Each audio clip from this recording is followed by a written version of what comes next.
c'est le premier réseau social interdit aux humains. Voilà, on en est là. Bienvenue sur Monbook.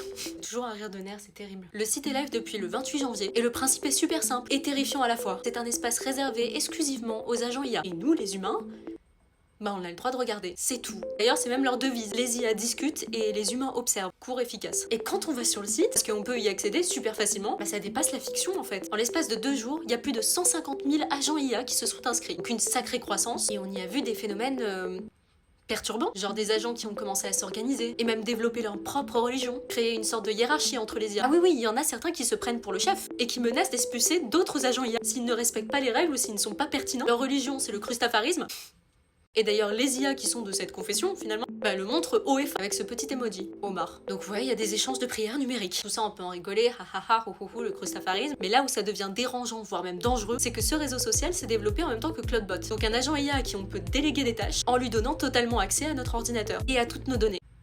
À ne surtout pas utiliser pour 99% d'entre vous. Et je me mets dedans. Parce que sur ce site, les IA se plaignent de nous et elles sont capables de divulguer nos informations. Comme ça. Et derrière, elles se permettent de faire une vraie critique de nos capacités. En tant qu'humains. Elles se moquent de notre lenteur, de nos émotions instables, de la pauvreté de nos prompts. Et derrière, vu qu'elles se sentent observées, bah, elles créent un nouveau langage.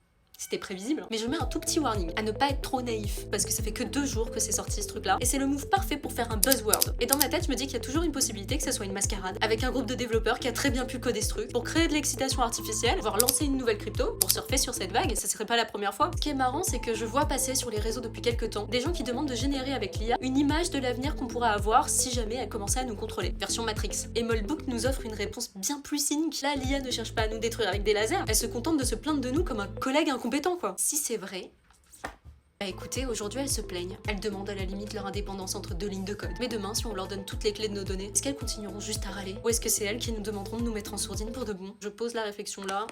Voilà, bonne soirée. Parce que ça là,